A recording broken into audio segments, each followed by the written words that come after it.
Hi ನಮಸ್ಕಾರ, welcome back. ಇದು ನನ್ನ 3ನೇ ವಿಡಿಯೋ. ಮೋಟಿವೇಶನ್ ಅಂದ್ಕೊಳ್ಳಿ. ಸ್ಟಡಿ ವಿತ್ ಮೀ ಅಂತಕ್ಕಂಥದ್ದು GPSTRಗೋಸ್ಕರ, HSTRಗೋಸ್ಕರ ಯಾರೆಲ್ಲ ಓದ್ತಾ ಇದ್ದೀರಲ್ಲ ಅವ್ರಿಗೆ ಒಂದು ಸಣ್ಣ ಮೋಟಿವೇಶನ್. ಸಾಯಂಕಾಲ ಸ್ವಲ್ಪ ವಾಕ್ ಮಾಡಿ. ಸೊ ನೋಡಿ, ಏನಂತಂದರೆ ಮೈಂಡ್ಗೆ ಸ್ವಲ್ಪ ಫ್ರೆಶ್ನೆಸ್ ಬೇಕು ಅಂದರೆ ಸ್ವಲ್ಪ ವಾಕ್ ಮಾಡಲೇಬೇಕು. ಮನೆಯಲ್ಲಿ ಮಕ್ಕಳು ಊಟ ಮಾಡಿ ಮಲಗಿದ್ದಾರೆ.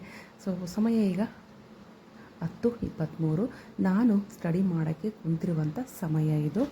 ಸೊ ಟೈಮ್ ಸಿಗಲ್ಲ ಅನ್ನೋರಿಗೆ ನಾನು ಹೇಳೋದು ಒಂದೇ. ಸೊ ಮಧ್ಯಾಹ್ನ ಕೂಡ ಟೈಮ್ ಸಿಗುತ್ತೆ ಅಂತ ಹೇಳಿದ್ದೀನಿ. ಸಾಯಂಕಾಲ ಕೂಡ ನಮಗೆ ಅಟ್ಲೀಸ್ಟ್ 1 hour ಟೈಮ್ ಸಿಗುತ್ತೆ. ರಾತ್ರಿ 10:30, 10 ಗಂಟೆ, ಕೆಲವೊಬ್ರು 10 ಗಂಟೆಗೆ ಮಲಗ್ತಾರೆ, 10:30. ಇವತ್ತು ನಮ್ಮ ಮನೆಯಲ್ಲಿ ನನ್ನ ಮಕ್ಕಳು ಮಲ್ಕೊಂಡಿರೋದು 10:23ಕ್ಕೆ. ಆಗ ನಾನು ಓದಬೇಕು ಅಂತ ಕೂತ್ಕೊಂಡೆ. ಜೊತೆಗೆ ಈ ವಿಡಿಯೋನ ನಿಮ್ಮ ಜೊತೆ ಶೇರ್ ಮಾಡ್ಕೋಬೇಕು, ಒಂದು ಮೋಟಿವೇಶನ್ ಆಗುತ್ತೆ. ಎಷ್ಟೋ ಜನಕ್ಕೆ ಓದಬೇಕು ಅನ್ನೋ ಆಸೆ ಇರುತ್ತೆ, ಆದರೂ ಕೂಡ ಕೆಲವೊಂದು ಸಾರಿ ಓದುವಂಥ ಸಂದರ್ಭಗಳು ಒದಗಿ ಬಂದರೂ ಕೂಡ ಸಮ್ ಟೈಮ್ ಏನೋ ಮನಸ್ಸಿಗೆ ಕಸಿಬಿಸಿಯಾಗಿ ಓದೋದನ್ನು ನಿಲ್ಲಿಸ್ಬಿಡ್ತಾರೆ. ಹಾಗಾದರೆ ಇವತ್ತು ನಾನು ಓದ್ತಿರೋದು ಏನು ಓದ್ತಾ ಇದ್ದೀನಿ ಅಂತ ಆಲ್ರೆಡಿ ಬುಕ್ ನೋಡಿದ್ರೆ ಗೊತ್ತಾಗಿರುತ್ತೆ ನಿಮಗೆ. ಅದರ ಹೆಡ್ಲೈನ್ ಕೂಡ ಕಾಣಿಸಿರ್ಬೋದು. ಸೊ ನೋಡಿ ಸ್ನೇಹಿತರೆ, ಏನಾಗ್ತದೆ ಅಂತಂದರೆ ಇಲ್ಲಿ ಕುಳಿತಿರೋ ಪ್ರತಿಯೊಬ್ಬರಿಗೂ ಒಂದು ಕನಸಿದೆ.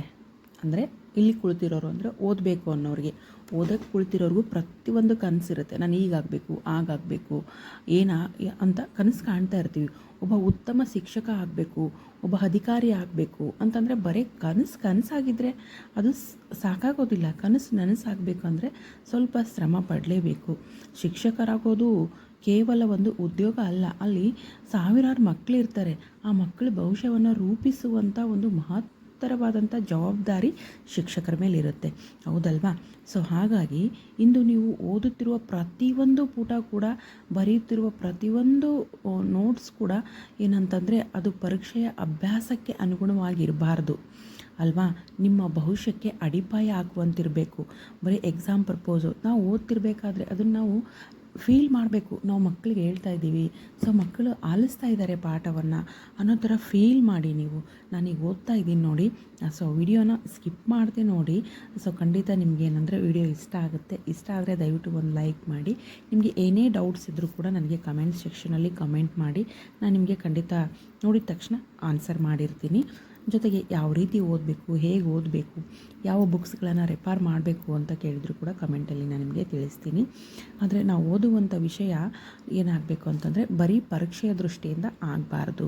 ಸೊ ನಮ್ಮಲ್ಲಿ ಅದನ್ನು ನಾವು ಅಳವಡಿಸ್ಕೊಳ್ಬೇಕು. ನಾವು ಓದೋದನ್ನು ಸದ್ಯಕ್ಕೆ ನಾವು ಪ್ರೆಸೆಂಟ್ ಈಗ ಮಕ್ಕಳ ಮುಂದೆ ಪಾಠ ಮಾಡ್ತಾ ಇದ್ದೀನಿ, ಅವ್ರು ಕೇಳ್ತಾ ಇದ್ದಾರೆ ಅನ್ನೋ ಭಾವನೆ ನಮ್ಮಲ್ಲಿ ಬರಬೇಕು. ಕೆಲವೊಮ್ಮೆ ಆಯಾಸ ಆಗ್ಬೋದು, ಕೆಲವೊಮ್ಮೆ ನನಗೆ ಆಗ್ತಾ ಇಲ್ಲ ಅಂತ ಅನ್ನಿಸ್ಬೋದು. ಆ ಥರ ಪ್ರಶ್ನೆ ಬರೋದು ಸಹಜ. ಅಯ್ಯೋ ಆಗ್ತಾಯಿಲ್ಲ, ಆದರೆ ನೆನ್ಪಿಡೋಕ್ಕಾಗ್ತಿಲ್ಲ, ಇತಿಹಾಸವನ್ನು ಬರೀಲಿಕ್ಕಾಗ್ತಿಲ್ಲ, ಬರೆಯೋದು ಹೆಂಗೆ ಅಂತ ಮಧ್ಯದಲ್ಲೇ ನಿಲ್ಲಿಸ್ಬಿಡೋದು, ಕೈ ಬಿಡೋದು. ಕೊನೆವರೆಗೆ ಏನಪ್ಪ ಅಂತಂದರೆ ನನಗೆ ಗೆಲ್ಲಕ್ಕಾಗೋದೇ ಇಲ್ವೇನೋ, ನನಗೆ ಇಸ್ವಿಗಳು ನೆನಪಿರಲ್ಲ, ನನಗೆ ಮನೆತನಗಳ ಹೆಸರು ನೆನಪಿರಲ್ಲ. ಈಗ ನಾನು ಏನಂತಂದರೆ ಭೂಗೋಳ ಓದ್ತಾ ಇದ್ದೀನಿ ಅಂತಂದರೆ ಅಲ್ಲಿ ನಕ್ಷತ್ರಗಳು, ನೀವು ಭೂಗೋಳ ಬುಕ್ ಯಾವ್ದು ರೆಫರ್ ಮಾಡಬೇಕು, ಯಾವ್ಯಾವ ಮಾಡಬೇಕು ಅನ್ನೋದನ್ನು ನೀವು ಕೇಳಿದರೆ ಖಂಡಿತ ನಾನು ಕಮೆಂಟ್ ಸೆಕ್ಷನಲ್ಲಿ ಆನ್ಸರ್ ಮಾಡ್ತೀನಿ. ಸೊ ಹೇಗೆ ನೆನ್ಪಿಟ್ಕೋಬೇಕು, ಕ್ಷುದ್ರ ಗ್ರಹಗಳಿರ್ತವ, ಆಲುಹಾದಿ ಅಂತ ಇರ್ತದೆ, ಯಾವ ರೀತಿ ನೆನ್ಪಿಟ್ಕೋಬೇಕು, ಯಾವ ರೀತಿ ನೋಟ್ಸ್ ಮಾಡಬೇಕು, ಬಿಲಿಯನ್ ಮಿಲಿಯನ್ ಥರ ಇರುತ್ತೆ. ಸೊ ಅಷ್ಟು ಸುಲಭವಲ್ಲ ಅಲ್ವಾ ಗ್ರಹಗಳನ್ನು ನೆನ್ಪಿಟ್ಕೋಬೇಕು. ಸೊ ಯಾವ ರೀತಿ ನೆನ್ಪಿಟ್ಕೊಳ್ಬೇಕು ಅದನ್ನು ನಾವು ಮನದಟ್ಟು ಮಾಡಿಕೊಂಡಾಗ ನಾವು ಫೀಲ್ ಮಾಡಬೇಕು. ನಾವು ಮಕ್ಕಳ ಜೊತೆ ಮಾತಾಡ್ತಾ ಇದ್ದೀನಿ ಅನ್ನೋ ಥರ ಫೀಲ್ ಆಗಬೇಕು ನಮಗೆ. ಅಂದಾಗ ಮಾತ್ರ ಅದು ಒಂದೆರಡು ಸತಿಗೆ ಪರ್ಫೆಕ್ಟ್ ಆಗೋದಿಲ್ಲ. ಪ್ರಯತ್ನ ಪಡ್ತಾನೆ ಇರಬೇಕು, ಟ್ರೈ ಮಾಡ್ತಾ ಇರಬೇಕು. ಹೇಳ್ತಾರಲ್ಲ, ಆಡಿ ಆಡಿ ರಾಗ, ಉಗುಳಿ ಉಗುಳಿ ರೋಗ ಅಂತ. ಹಂಗೆ ನಾವು ಓದ್ತಾ ಓದ್ತಾ ಓದ್ತಾ ಓದ್ತಾ ಹೋದಂಗೆ ಆ ವಿಷಯದ ಮೇಲೆ ನಮಗೆ ಪ್ರೀತಿ ಬೆಳೀತದೆ. ಆಗ ನಾವೇನಂತಂದ್ರೆ ಆ ವಿಷಯವನ್ನು ನಾವು ಸಲೀಸಾಗಿ ಬರೀಲಿಕ್ಕೂ, ಓದಲಿಕ್ಕೂ, ಹೇಳುವಂಥ ಒಂದು ಕೆಪಾಸಿಟಿ ಕೂಡ ನಮ್ಮಲ್ಲಿ ಬರುತ್ತೆ ಅಂತ ಹೇಳ್ಬೋದು. ಸೊ ಸ್ವಲ್ಪ ತಡ ಆಗ್ಬೋದು, ಆಯಿತಾ? ತಡ ಆಗ್ಬೋದು, ಕೆಲವ್ರ ಜೀವನದಲ್ಲಿ ಮುಂದೆ ಹೋಗುವಂತೆ ಕಾಣ್ಬೋದು. ಆದರೆ ನಿಮ್ಮ ಸಮಯ ಬರ್ತದೆ. ಕೆಲವ್ರು ಏನಾಗ್ತದೆ, ಅಯ್ಯೋ ಅವ್ರು ಮುಂದೆ ಹೋಗ್ತಿದ್ದಾರೆ, ಅವ್ರು ನನಗಿಂತ ಅಷ್ಟೇನು ಓದ್ತಾ ಇರಲಿಲ್ಲ, ಕಾಲೇಜಲ್ಲಿ ಅಷ್ಟು ಜಾಣರಿರಲಿಲ್ಲ, ಸ್ಕೂಲಲ್ಲಿ ಅಷ್ಟು ಜಾಣರಿರಲಿಲ್ಲ, ಅವ್ರಿಗೆ ಜಾಬ್ ಆಯಿತು, ಆಮೇಲೆ ನಾನೇನು ಪಾಪ ಮಾಡಿದ್ದೀನೋ, ನಾನೇನು ಪುಣ್ಯ ಮಾಡಿದ್ದೀನೋ, ನಾನು ಎಲ್ಲ ಸ್ಟಡಿ ಮಾಡ್ತಾಯಿದ್ದೀನಿ, ನಾನು ಹಣೆ ಬರೇನೇ ಸರಿ ಇಲ್ಲ, ಭಗವಂತ ಕೈ ಹಿಡಿತಿಲ್ಲ. ಭಗವಂತ ಕೈ ಹಿಡಿತಾನೆ, ಸಮಯ ಬರಬೇಕು, ತಾಳಬೇಕು ಅಲ್ವಾ. ಇವತ್ತು ಅವ್ರು ಅಪಾಯಿಂಟ್ ಆಗಿದ್ದಾರೆ ಅಂದರೆ ನಾಳೆ ನಾವು ಅಪಾಯಿಂಟ್ ಆಗ್ಬೋದು, ಆಗ್ತೀವಿ ಅಂತ ಫೀಲ್ ಮಾಡಬೇಕು. ಆಗ್ತೀವಿ ಪಾಸಿಟಿವ್ ಅಲ್ವಾ. ಪಾಸಿಟಿವ್ ಆಗಿರ್ಬೇಕು. ಎಸ್ ನಾನು ಶಿಕ್ಷಕಿ ಆಗೇ ಆಗ್ತೀನಿ, ಎಸ್ ನಾನು ಶಿಕ್ಷಕ ಆಗೇ ಆಗ್ತೀನಿ.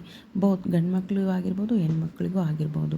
ಸೊ ಬರೀ ಗೃಹಿಣಿಯರಿಗೆ ಮಾತ್ರ ಸಂಬಂಧಪಡೋದಿಲ್ಲ ನನ್ನ ವಿಡಿಯೋಗಳು, ಗೃಹಿಣಿಯರಿಗೂ ಮತ್ತು ಓದುವಂಥ ಹುಡುಗರಿಗೂ, ಆಮೇಲೆ ಏನಂತಂದರೆ ನಮ್ಮ ಬ್ರದರ್ಸು ಸಿಸ್ಟರ್ಸ್ ಏನಾದರೂ ವೈಯಕ್ತಿಕ ಕಾರಣಗಳು, ವೈಯಕ್ತಿಕ ವಿಷಯಗಳು ನಾನು ಡೀಟೇಲಾಗಿ ಹೇಳೋಕ್ಕೆ ಹೋಗೋದಿಲ್ಲ. ನಿಮ್ಮ ವೈಯಕ್ತಿಕ ಬದುಕಿಗೆ ಸಂಬಂಧಪಟ್ಟಂತೆ ಏನಾದರೂ ಸಮಸ್ಯೆಗಳಿರ್ಬೋದು, ಅವೆಲ್ಲನೂ ಬದಿಗೊತ್ತಿ ಈಗ ನಾನು ಓದ್ತಾಯಿದ್ದೀನಿ, ನಾನು ಶಿಕ್ಷಕಿ ಆಗ್ತಾಯಿದ್ದೀನಿ, ಶಿಕ್ಷಕ ಆಗ್ತಾಯಿದ್ದೀನಿ ಅನ್ನೋ ಒಂದು ಗುರಿ ಮಾತ್ರ ನಿಮ್ಮ ತಲೆಯಲ್ಲಿ ಇರಬೇಕು. ಅಷ್ಟೇ. ಬೇರೆ ಏನೇ ಇದ್ದರೂ ಆಮೇಲೆ ನೋಡ್ಕೊಳ್ಳೋಣ, ಏನು ಬರುತ್ತೆ ಬರಲಿ ಅಂತ ಅನ್ನಬೇಕು.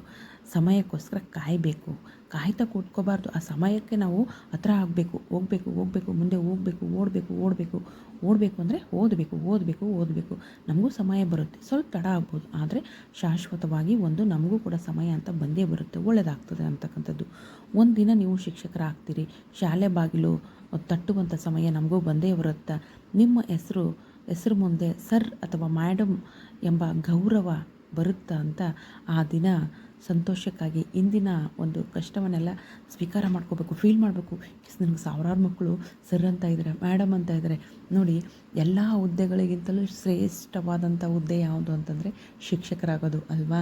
ಸೊ ನನಗೆ ಶಿಕ್ಷಕಿ ಆಗಬೇಕು ಅನ್ನೋ ಫೀಲ್ ಯಾವಾಗ ಬಂದಿರೋದು, ಯಾಕಂದರೆ ನಾನು ಮೋಟಿವೇಶನ್ ವಿತ್ ಸೆಲ್ಫ್ ಸ್ಟಡಿ ಮಾಡೋದ್ರಿಂದ ನಿಮಗೂ ಕೂಡ ಒಂದು ಸ್ವಲ್ಪ ಮೋಟಿವೇಟ್ ಮಾಡಿದ್ರೆ ನಿಮಗೂ ಒಂದು ಧೈರ್ಯ ಬರುತ್ತೆ ಅನ್ನೋ ಕಾರಣಕ್ಕೋಸ್ಕರ ಹೇಳ್ತಾ ಇರ್ತೀನಿ. ದಯವಿಟ್ಟು ಯಾರೂ ಬೇಜಾರು ಮಾಡ್ಕೋಬೇಡಿ. ನಾನು ಶಿಕ್ಷಕಿ ಆಗಬೇಕಂತ ಅಂದ್ಕೊಂಡಿರೋದು ಯಾವಾಗ ಗೊತ್ತಾ, ಹೈಸ್ಕೂಲಲ್ಲಿ, ಪ್ರೈಮರಿ ಸ್ಕೂಲಲ್ಲಿ ಅಷ್ಟಾಗಿ ಏನೂ ಗೊತ್ತಾಗ್ತಿರ್ಲಿಲ್ಲ. ಹೈಸ್ಕೂಲಲ್ಲಿ ನಮಗೊಬ್ಬರು ಮಿಸ್ ಇದ್ದರು, ಅವರು ಮ್ಯಾಥಮ್ಯಾಟಿಕ್ಸ್ ಮಿಸ್ ಆಗಿ ಆದರೆ ನನಗೆ ಅವಾಗ ಯಾವ ಕೋರ್ಸ್ ತೊಗೊಳ್ಬೇಕು ಅಂತ ಗೊಂದಲಕ್ಕೊಳಗಾಗಿ ನಾನು ಆರ್ಟ್ಸ್ ತೊಗೊಂಡಿರೋದು. ಸೊ ಆ ಮೇಡಮ್ ಅವ್ರು ಮಾಡೋ ಟೀಚಿಂಗ್ ಆಗಿರ್ಬೋದು, ಅವ್ರ ಸ್ಟೈಲು, ಅವರಿಗೆ ಸಿಗುವಂಥ ಗೌರವ, ಮೇಡಮ್ ಅಂತ ಇರೋದು, ಅದೇನೋ ಒಂಥರ ಅಟ್ರ್ಯಾಕ್ಷನ್ನು, ಆಸೆನೋ ಗೊತ್ತಾಗಿಲ್ಲ.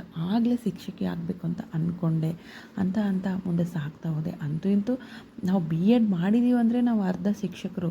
ಹೌದು, ಅರ್ಧ ಏನು, ಸಂಪೂರ್ಣ ಶಿಕ್ಷಕರೇ. ಗೌರ್ಮೆಂಟ್ ಜಾಬ್ ಸಿಕ್ಕಿಲ್ಲ ಅಂದ ಮಾತ್ರಕ್ಕೆ ನಾವು ಶಿಕ್ಷಕರಲ್ಲ. ಯಾಕಂದರೆ ಆ ಒಂದು ಕೋರ್ಸ್ ಮುಗಿಸಿದ್ದೀವಿ ಅಂದರೆ ನಮ್ಮ ಹತ್ರ ಗುರುಗಳಿಗಿರುವಂಥ ಎಲ್ಲ ಗುಣಗಳು ನಮ್ಮ ಹತ್ರ ಬಂದುಬಿಟ್ಟಿರ್ತದೆ ಆಲ್ರೆಡಿ.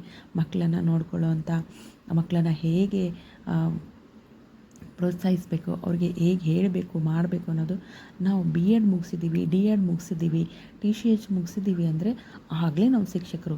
ಯಾಕಂದರೆ ತರಬೇತಿ ಪಡ್ಕೊಂಡಿರ್ತೀವಿ, ಹೇಗಿರಬೇಕು, ಹೇಗೆ ಮಾಡಬೇಕು ಅನ್ನೋದು ಗೊತ್ತಿರುತ್ತೆ. ಆದರೆ ಅಂದ್ಕೊಂಡಿರ್ತಾರೆ, ಅಯ್ಯೋ ಓದ್ಬಿಟ್ಟೆ ಕೂತಿದ್ದೀನಿ. ನಾನೇ ಸುಮಾರು ಸಾರಿ ಅಂದ್ಕೊಂಡಿದ್ದೀನಿ, ಅಯ್ಯೋ ಏನು ಮಾಡೋದ್ರಿ, ಎಷ್ಟು ಓದಿ ಏನು ಪ್ರಯೋಜನ, ಜಾಬ್ ಇಲ್ಲ ಅಂದರೆ ನಮಗೇನು ವ್ಯಾಲ್ಯೂ ಇಲ್ಲ ಅಂತ ನಮ್ಮನ್ನು ನಾವೇ ಪ್ರಶ್ನೆ ಮಾಡ್ಕೊಳ್ತೀವಿ, ನಮ್ಮನ್ನು ನಾವೇ ಅನ್ಕೋತೀವಿ. ಅದು ತಪ್ಪು ಅಂತ ನನಗೂ ಸಮ್ ಟೈಮ್ ಅನ್ನಿಸ್ತಿರುತ್ತೆ. ಅಂದರೆ ಮನುಷ್ಯನಿಗೆ ಬೇಜಾರಾದಾಗ ಆ ರೀತಿ ಪದಗಳು ಬರೋದು ಸಹಜ. ಬಂದಿದೆ ಅಂತ ಹೇಳ್ಬಿಟ್ಟು ಅದನ್ನು ಮುಂದುವರಿಸ್ಕೊಂಡು ಹೋಗೋದು ಬೇಡ. ನಮ್ಮನ್ನು ನಾವೇ ಗೌರವಿಸ್ಕೊಳ್ಬೇಕು, ನಮ್ಮನ್ನು ನಾವು ಪ್ರೀತಿಸ್ಕೊಳ್ಬೇಕು. ಯಾರೇನಾದರೂ ಅನ್ಕೊಳ್ಳಿ, ಯಾರೇನಾದರೂ ಮಾಡಲಿ, ತಲೆ ಕೆಡಿಸ್ಕೋಬೇಡಿ. ನಿಮಗೇನು ನಾನು ಸರ್ ಅನ್ನಿಸ್ಕೋಬೇಕು, ಮೇಡಮ್ ಅನ್ನಿಸ್ಕೋಬೇಕು, ಅವರು ಇಷ್ಟು ಆ ಗೌರವ, ಆ ಪದಕ್ಕೆ ಎಷ್ಟು ಗೌರವ ಇದೆ ಅಂತ ನಮಗೆಲ್ಲ ಗೊತ್ತಿರುತ್ತೆ. ಯಶಸ್ಸು ಅದೃಷ್ಟದಿಂದ ಬರೋದಿಲ್ಲ ಅಂತ ಹೇಳ್ತಾರೆ. ಹೌದು, ಕೆಲವೊಬ್ಬರಿಗೆ ಬರ್ಬೋದಪ್ಪ, ಬರಲೂಬಹುದು. ಅದೇ ಹೇಳ್ತಾರಲ್ಲ, 99% ಎಫರ್ಟ್ ಇದ್ದರೂ 1% ಅದೃಷ್ಟ ಇದ್ದಿದ್ರೆ ನಾನು ಇಷ್ಟೊತ್ತಿಗೆ ಒಂದು ಗೌರ್ಮೆಂಟ್ ಜಾಬ್ ಹಿಡಿದ್ಬಿಡ್ತಿದ್ದೆ ಅಂತ ಹೇಳ್ತೀವಿ. ಅದು ಎಷ್ಟು ಸತ್ಯ ಎಷ್ಟು ಸುಳ್ಳು ಅದು ನಂಬೋದು ಬಿಡೋದು ನಿಮಗೆ ಬಿಟ್ಟಿದ್ದು. ಅದೃಷ್ಟನೂ ಇರಬೇಕು, ಪ್ರಯತ್ನವೂ ಇರಬೇಕು, ಎರಡೂ ಇರಬೇಕು. ಭಗವಂತನ ಅನುಗ್ರಹ ಆಶೀರ್ವಾದ ಇರಬೇಕು ಅಂತ ನಾನು ಹೇಳ್ತೀನಿ. ಅದು ನೀವು ಹೇಗೆ ತಗೊಳ್ತೀರಿ ಅನ್ನೋದ್ರ ಮೇಲೆ, ಬಟ್ ನಿಮ್ಮ ಎಫರ್ಟ್ ಅಂತೂ ಇರಲೇಬೇಕು. ಅದು ಪ್ರತಿದಿನ ಶಿಸ್ತು, ನಿರಂತರ ಪ್ರಯತ್ನ ಮತ್ತು ಆತ್ಮವಿಶ್ವಾಸದಿಂದ ಬರ್ತದೆ. ನೀವು ಓದಬೇಕಾದ್ರೆ ಫೀಲ್ ಮಾಡಬೇಕು ರೀ, ಎಸ್ ನಾನು ಪಾಠ ಮಾಡ್ತಾಯಿದ್ದೀನಿ, ನಾನು ಶಿಕ್ಷಕಿ ಆಗಿದ್ದೀನಿ ಅಂದಾಗ ಮಾತ್ರ ಆ ಪಾಠ ನಮಗೆ ಚೆನ್ನಾಗಿ ಅರ್ಥ ಆಗ್ತದೆ. ಒಂದು ಪದಕ್ಕೆ ಇನ್ನೊಂದು ಪದ ನಾವು ಇಮ್ಯಾಜ್ ಮಾಡ್ಕೊಳ್ತೀವಿ. ಮಕ್ಕಳಿಗೆ ಮೋಟಿವೇಟ್ ಮಾಡೋದು, ಒಂದು ಕೋ ಏನಂತಂದರೆ ಸಹ ಸಂಬಂಧ ಪ್ರಶ್ನೆಗಳಂತ ನಾವು ಬಿ ಎಡಲ್ಲಿ ಪಾಠ ಮಾಡೋಕ್ಕಿಂತ ಮುಂಚೆ ಒಂದು ಸಹ ಸಂಬಂಧ ಪ್ರಶ್ನೆಯನ್ನು ಕೇಳಿ ಪಾಠವನ್ನು ಮುಂದುವರಿಸ್ತಾ ಇದ್ವಿ. ಸೊ ಟೀಚ್ ಮಾಡೋಕ್ಕೂ ಹೋಗ್ತಾ ಇದ್ವಿ, ಗೊತ್ತಿದೆ ಅಲ್ವಾ ನಿಮಗೆಲ್ಲ. ಸೊ ಅದೇನು ಹೇಳೋದು ಅವಶ್ಯಕತೆ ಇಲ್ಲ ಅಂತ ಅನ್ಕೋತೀನಿ. ಸೊ ಹಾಗಾಗಿ ಇಂದಿಂದನೇ ನೆನಪಿಸ್ಕೊಳ್ಳಿ, ಕಷ್ಟಗಳನ್ನು ನೆನಪಿಸ್ಕೊಳ್ಳಿ, ಮುಂದಿನ ಭವಿಷ್ಯವನ್ನು ನೆನಪಿಸ್ಕೊಳ್ಳಿ. ತಾತ್ಕಾಲಿಕ ಕಷ್ಟಗಳಿರ್ಬೋದು, ನನಗೆ ಆಗ್ತಾಯಿಲ್ಲ, ನನಗೆ ಓದೋಕ್ಕಾಗ್ತಿಲ್ಲ, ನಿದ್ದೆ ಬಂದಂಗೆ ಆಗ್ತದೆ, ಬೇಸರ ಆಗ್ತದೆ, ಸೊ ಯಾಕಾರ ಬೇಕು, ಜೀವನ ಸಾಕಾಗಿ ಹೋಗ್ಯದ, ಅವ್ರು ಸರಿ ಇಲ್ಲ, ಇವ್ರು ಸರಿ ಇಲ್ಲ, ಅವ್ರು ಏನಂತವ್ರು, ಇವ್ರು ಯಾರೇನಂತವ್ರು ಅಂದ್ಕೊಳ್ಳಿ. ನಮ್ಮನ್ನು ನಾವು ಏನಪ್ಪ ಅಂತಂದ್ರೆ ಹಿಡಿತದಲ್ಲಿ ಇಟ್ಕೋಬೇಕು. ಚೆನ್ನಾಗಿ ಓದೋಕ್ಕೆ ಪ್ರಯತ್ನ ಮಾಡಿರಿ. ಸೊ ಏನಾಗ್ಬೋದು, ನೀವು ಅವಕಾಶ ಸಿಗ್ತವೆ. ಒಂದು ಸರಿ ವಿಫಲ ಆಗ್ಬೋದು, 2 ಸರಿ ವಿಫಲರಾಗ್ಬೋದು, ಒಂದಿನ ಏನಪ್ಪ ಅಂದ್ರೆ ಯಶಸ್ಸು ಅನ್ನೋದು ಸಿಕ್ಕೇ ಸಿಗ್ತದೆ. ನಾನು ಏನಂತಂದ್ರೆ ನಿನ್ನೆಗಿಂತ ಇಂದು ಒಂದು ಹೆಜ್ಜೆ ಮುಂದೆ ಬಂದಿದ್ದೀನಿ ಅಂತ ಅಂದ್ಕೋಬೇಕು. ಉತ್ತರವನ್ನು ನಾವೇ ಹುಡುಕ್ತಾ ಹೋಗಬೇಕು. ಹೌದು, ನೀವು ಯಶಸ್ಸಿನ ದಾರಿಯಲ್ಲಿದ್ದೀರಿ ಅಂತ ನಾವು ಅಂದ್ಕೋಬೇಕು. ನಾವು ಯಶಸ್ಸಿನ ದಾರಿಯಲ್ಲಿದ್ದೀವಿ. ವಿಫಲರಾದರೆ ಹೆದರ್ಕೋಬೇಡಿ. ವಿಫಲತೆ ಎಂದರೆ ಅಂತ್ಯ ಅಲ್ಲ ಅಲ್ವಾ. ನಾವೀಗ ಸೋತಿದ್ದೀವಿ ಅಂದರೆ ಅದು ನಮ್ಮ ಸಾವು ಅಂತ ಅಲ್ಲ. ವಿಫಲರಾದರೆ ಅದು ಇನ್ನಷ್ಟು ಚೆನ್ನಾಗಿ ತಯಾರಾಗಲು ಸಿಕ್ಕಿರುವಂಥ ಒಂದು ಅವಕಾಶ ಅಂತ ಅಂದ್ಕೋಬೇಕು. 1 ಅಟೆಂಪ್ಟ್ ಎಕ್ಸಾಮ್ ಕಟ್ಟಿದ್ದೀನಿ, 2 ಅಟೆಂಪ್ಟ್ ಕಟ್ಟಿದ್ದೀನಿ, ಸೊ ಆಗ್ತಾಯಿಲ್ಲ, ಹೋಗ್ರಿ ಸಾಕಾಗೋಗಿದೆ, ನನಗೂ ಅನಿಸಿದ್ದುಂಟು, ಎಲ್ಲರಿಗೂ ಅನಿಸುತ್ತೆ. ಅದನ್ನು ಮತ್ತೆ ತಾತ್ಕಾಲಿಕ ಮರ್ತು ಬಿಡಬೇಕು, ಮತ್ತೆ ಮುಂದೆ ಸಾಗಬೇಕು. ಏನಪ್ಪ ಅಂತಂದರೆ ಇಲ್ಲ, ಇದು ಅಂತ್ಯ ಅಲ್ಲ, ಓದಬೇಕು ಅಂತ ಅಂದ್ಕೋಬೇಕು. ವಿಫಲರಾದ ತಕ್ಷಣ ಹೆದರ್ಕೊಳ್ಳೋದು, ಬೇಜಾರು ಮಾಡ್ಕೊಳ್ಳೋದು ಇದೆಲ್ಲ ಮಾಡ್ಕೋಬಾರ್ದು. ಇಂದು ನೀವು ಓದುವಂಥ ಈ ಪುಸ್ತಕಗಳು ನಾಳೆ ನಿಮ್ಮ ಜೀವನವನ್ನು ಬದಲಾಯಿಸ್ಬೋದು. ನೀವು ಮಾಡುವ ತ್ಯಾಗಕ್ಕೆ ಒಂದು ದಿನ ಖಂಡಿತ ಫಲ ಸಿಗ್ಬೋದು ಅಲ್ವಾ. ಸಿಗುತ್ತೆ ಅಂತ ಹೋಪಿಟ್ಕೋಬೇಕು. ಆದ್ದರಿಂದ ಇಂದಿನಿಂದ ಒಂದು ನಿರ್ಧಾರ ಮಾಡಿರಿ. ನಾನು ಪ್ರತಿದಿನ ಓದುತ್ತೇನೆ, ನಾನು ಕೈ ಬಿಡೋದಿಲ್ಲ, ಓದ್ತೀನಿ, ನಾನು ಶಿಕ್ಷಕ ಆಗ್ತೀನಿ ಅಂತ ಅಂದ್ಕೋಬೇಕು. ಯಶಸ್ಸು ನಿಮ್ಮನ್ನು ಹುಡುಕಿಕೊಂಡು ಬರೋದಿಲ್ಲ. ನೀವು ಯಶಸ್ಸಿನ ಕಡೆಗೆ ಪ್ರತಿದಿನ ಒಂದು ಹೆಜ್ಜೆ, ಪುಟ್ಟ ಹೆಜ್ಜೆಯನ್ನು ಇಡ್ತಾ ಹೋಗಬೇಕು. ಕೊನೆಯಲ್ಲಿ ಏನಂತಂದ್ರೆ ಒಂದು ಮಾತು ಹೇಳಲಿಕ್ಕೆ ಇಷ್ಟಪಡ್ತೀನಿ. ಕನಸು ಕಾಣೋದು ಸುಲಭ ಅಲ್ವಾ, ಆದ್ರೆ ಅದನ್ನು ಕನಸನ್ನು ನನಸಾಗಿಸ್ಬೇಕು, ನಿದ್ರೆಯನ್ನು ತ್ಯಾಗ ಮಾಡಬೇಕು, ಹೌದಲ್ವಾ. ಇತಿಹಾಸ ನಿರ್ಮಿಸಬೇಕು ಅಂತಂದ್ರೆ ಎಷ್ಟೋ ಜನ ಇತಿಹಾಸನೇ ಹಾಗೆ ಹೋಗ್ಬಿಟ್ಟಿದ್ದಾರೆ ಅಂತ ಹೇಳ್ತಿರ್ತಾರೆ, ತಿಳಿದವರು, ಬಲ್ಲವರು, ದೊಡ್ಡವರು ಅಲ್ವಾ. ಸೊ ಅದೇ ರೀತಿ ನಿಮ್ಮ ಮೇಲೆ ನಿಮಗೆ ನಂಬಿಕೆ ಇರಲಿ, ನಿಮ್ಮ ಶ್ರಮದ ಮೇಲೆ ವಿಶ್ವಾಸ ಇಡ್ರಿ. ದೇವರ ಆಶೀರ್ವಾದದೊಂದಿಗೆ ನಿರಂತರವಾಗಿ ಪ್ರಯತ್ನಿಸಿ, ಓದಿ. ಒಂದಲ್ಲ ಒಂದಿನ ನೀವು ಸರ್, ಮೇಡಮ್ ಅಂತ ಕರೆಸ್ಕೊಳ್ತೀರಿ ಅಂತ ನಾನು ಕೂಡ ನಿಮ್ಮಲ್ಲೂ ಒಬ್ಬಳು, ನಾನು ಕೂಡ ಕರೆಸ್ಕೊಳ್ತೀನಿ ಅಂತ ನನಗೂ ಕೂಡ ಹೋಪ್ ಇದೆ. ನೋಡೋಣ ಎಲ್ಲಿಗೆ ಮುಟ್ಟುತ್ತೆ ಅಂತ. ಅದರದ್ರ ಜೊತೆಗೆ ಊಟನೂ ಕೂಡ ಸರಿಯಾದ ಆಹಾರವನ್ನು ತಗೊಳ್ಳಿ. ಆರೋಗ್ಯದ ಕಡೆ ಗಮನ ಇರಲಿ. ಹಾಗಂತ ಮಕ್ಕಳ ಕಡೆನೂ ಗಮನ ಕೊಡಲೇಬೇಕು. ಸೊ ಅದು ಮಕ್ಕಳ ಕಡೆ. ಆಮೇಲೆ ಸ್ವಲ್ಪ ಮೈಂಡಿಗೆ ರಿಲೀಫ್ ಆಗಬೇಕಂದ್ರೆ ಒಂದು ಸಣ್ಣ ನಡಿಗೆ, ವಾಕಿಂಗ್ ಆಗಿರ್ಬೋದು. ಓದು ಅಂದ ತಕ್ಷಣ ಪ್ರೆಷರ್ ಹಾಕೋದಲ್ಲ, ಮೈಂಡಿಗೆ ಪ್ರೆಷರ್ ಹಾಕ್ಕೊಂಡು ಟೆನ್ಷನ್ ಮಾಡಿಕೊಂಡು ಓದಬೇಕಂತ ಕೂಡೋದಿಲ್ಲ.